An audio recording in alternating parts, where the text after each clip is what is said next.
Hey, what's up YouTube? This is Dan the Fix-It Man. Got another quick video here for you.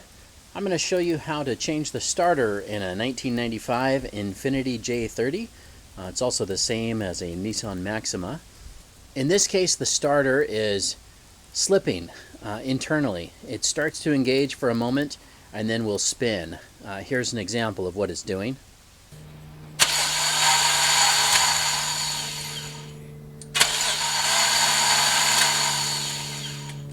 Okay, so we're going to go ahead and get that taken out and changed out with a new one.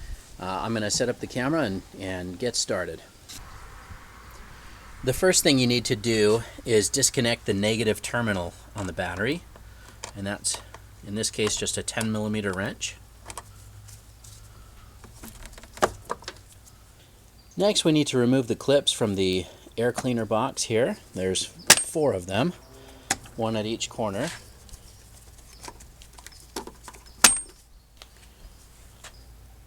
Now we need to remove these electrical connectors from the mass airflow sensor, and this one right here as well. Just press in and pull that off. Next, we need to remove this clamp, or loosen this clamp.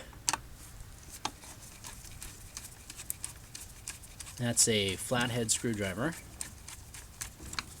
Now we should be able to remove the top part of this air box, and we can set that aside. And you can remove the air filter and set that aside. In the bottom of the air cleaner there are 3 bolts. Those are 10mm head, or you can also use a Phillips screwdriver.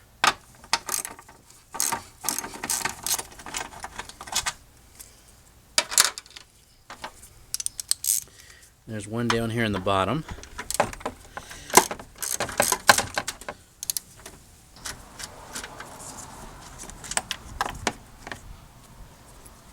Now we can remove the bottom part of that air cleaner box, and we'll set that aside. Okay, moving along, we're going to remove this piece here next. And this has got 2 hoses at the top, one large one here with a clamp, a smaller one, another one over on the side with the clamp, and then we can disconnect this little bolt right here with a 10mm wrench as well, and then we can take this next piece out. I'll start with the hoses here. Just squeeze that, pull it back a little bit. This one here as well. And we can pry these hoses off.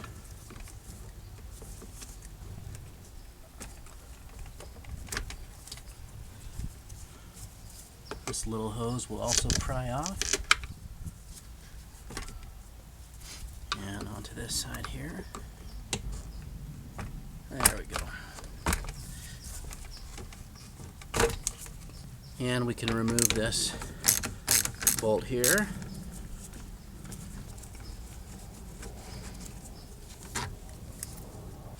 And we also have the clamp in the back here.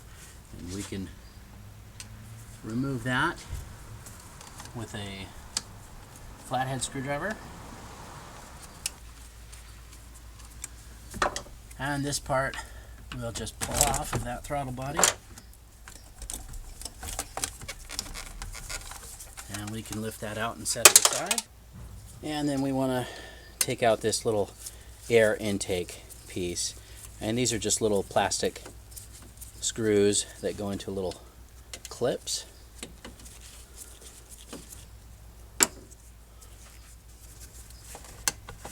And then you can be careful these plastic things don't break off and fly away. But we can take out this little piece. It's also connected down below. Just pull up on that plastic piece and it will come out. We can set that aside. Okay, now you can see our starter down here, and we've got 2 electrical connections. One is this lead wire here, and this little bolt right here on the end of the starter. And we can undo that bolt first. That's a 13mm wrench, but we can just undo that and take that off. And you just want to be careful, don't drop that nut as you're taking it off, or the washer.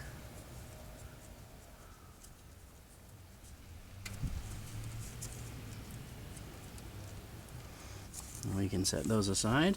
See, this other wire here is also connected, and that's just a press and release fitting. So just press in on that tab. Easier with maybe two hands, but that's disconnected now. Okay, and then there are two bolts that hold the starter in place. They're two different sizes.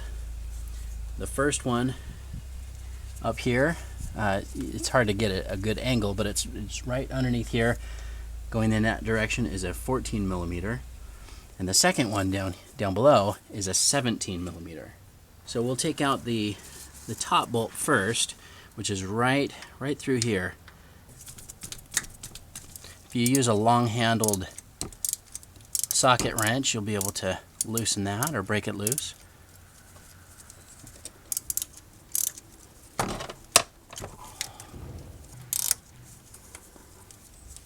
That's the first bolt there.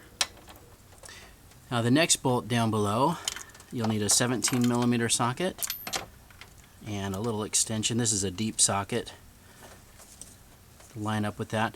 Now this one's a little tighter, so I'm going to, for a little bit more leverage, I'm going to use a cheater bar, or this is a jack handle.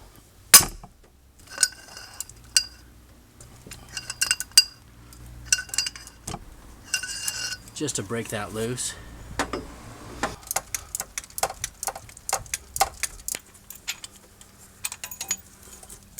Okay, and there's what that bottom bolt looks like. It's a lot longer, and we can set that aside.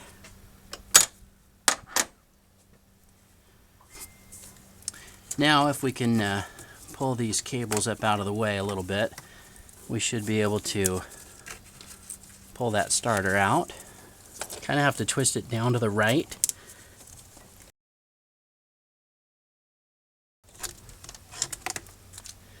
And there's our old starter.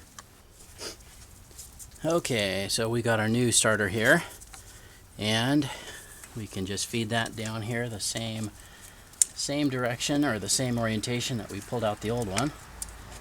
Kind of just got to twist that a little bit to the right. Okay, there it is. And we'll start with that bottom bolt first. Just feed it in there and try to line up that hole. You may have to lift the starter up a little bit as you do that.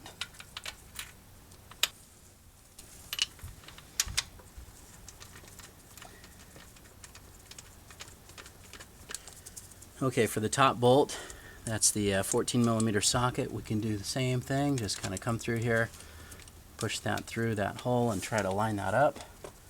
You may have to lift up a little bit on the starter to get that bolt started, and there it goes. Okay, so we can tighten these down now.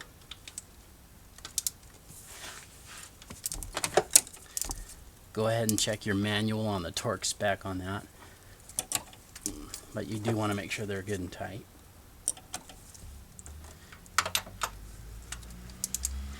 Same with the bottom, just go ahead and verify the torque spec.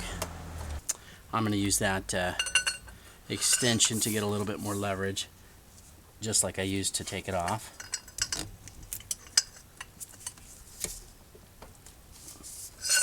We'll go ahead and put that cable on there first, and that's a lock washer, followed by that nut. You can come over and plug in that other electrical connection, and we can tighten that down, and that's a 13 millimeter, or I guess you could use a 1/2 inch wrench on there as well. And we can put the rubber boot back in place. This one's kind of torn, but at least it'll keep some moisture out of there. Okay, now we can put on this plastic piece right here, and we just kind of feed that down through here, and then there's a pipe down below you want to make sure that snaps into. And then the clips that hold this on are 2-piece. This circle part that goes in first, and then these are little threaded screws, but they just press in. That just holds those in. Okay, next we can put in the piece that goes right through here of the intake and press that onto the throttle body carefully.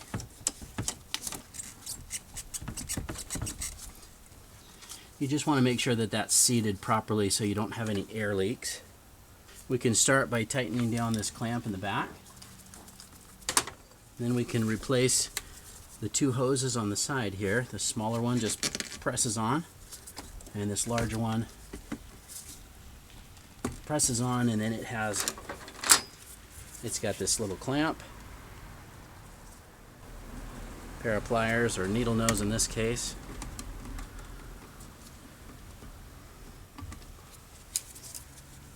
On the other side over here, it also has a hose.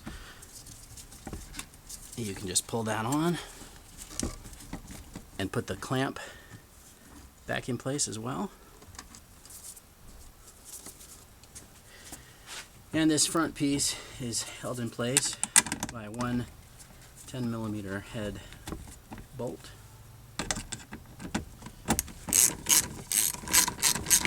Okay, now we can put in the bottom of the air box here,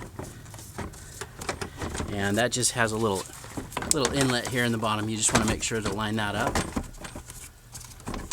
as it goes in. And there are these 3 bolts that hold that in place. Those are a 10mm head, or you can also use a Phillips head screwdriver.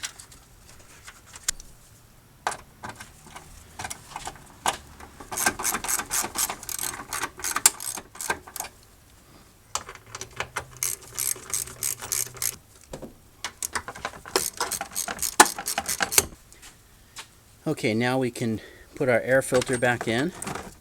That just sits down there in the air box like that. And we're ready to put the top of our air box back on. Now here's where you want to be careful.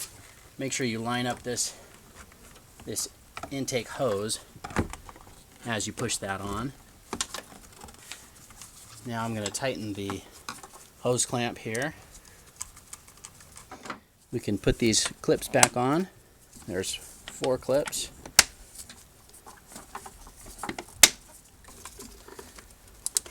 One at each corner. And we can reconnect our mass airflow sensor and the other connection there.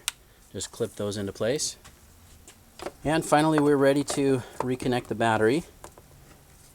This is the just the negative terminal here. Get that tightened down. And now we can test it.